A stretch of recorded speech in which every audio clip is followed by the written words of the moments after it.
இந்து புராணங்களில் எத்தனையோ காதல் கதை இருந்ததுனால சிவன் பார்வதியோட கதை வந்து ரொம்பவும் ஒரு தெய்வ இது வாய்ந்தது.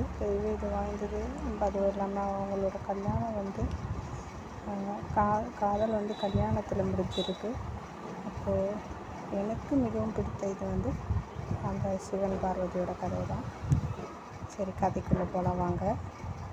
சிவன் பார்வதி கதை வந்து எங்கே தொடங்குதுன்னா, சதி வந்து இறந்து போயிடுறாங்க. சதி இறந்து போனதுக்கப்புறமா சிவபகவான் வந்து ஆழ்ந்த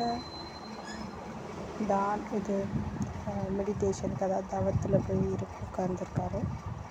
அந்த மாதிரி இருக்கும்போது தான் அவரோட இமயமலைக்கால தான் இவர் வந்து தவத்தில் இருக்கார். இமயமலையோட பக்கத்தில் வந்து ஒரு ராஜா இருக்கார். அவரோட பேர் வந்து ஹிமாவத். அவரோட மனைவி வந்து மேனகா. இவங்க 2 பேருக்கும் ரொம்பவும் அழகான ஒரு பெண் குழந்தை இருக்கிறது. அந்த குழந்தையோட பேர் தான் பார்வதி. பார்வதியோட வருகையை வந்து ராஜாங்கம் ஃபுல்லாக வந்து செலிப்ரேட் பண்ணுறாங்க. ரொம்ப சந்தோஷமாக இருக்காங்க. பார்வதி யாரும் இல்லை, சக்தியோட மறுபிறவி தான் பார்வதி. அவங்க வளர ரொம்ப சந்தோஷமாக இருக்காங்க. அவங்க அப்பா வந்து அவருக்கு பொருத்தமான ஒரு வரனை வந்து கண்டுபிடிக்கணும்னு பார்க்குறாங்க. அந்த சமயத்தில் தான் நாரதர் வந்து இவங்க கிங்டமுக்கு வந்து வராரு. அதாவது இவங்க ராஜா இதை விசிட் பண்ணுறதுக்கு வராரு. அப்போ வந்து அவங்கக்கிட்ட பிளெஸ்ஸிங்ஸ் எல்லாம் வாங்குறாங்க. ஆசீர்வாதம் வாங்கிய அப்புறமா சிவனோட மனைவியாக போகிறவங்க இவங்க தான், பார்வதி தான் அப்படின்னு சொல்லிட்டு நாரதர் சொல்கிறாரு. ஆனால் வந்து ஹிமாவத்துக்கு என்ன தெரியும்னா, அந்த ராஜாவுக்கு அவர் வந்து மெடிடேஷனில் இருக்கார், அதாவது தவத்தில் இருக்கார்.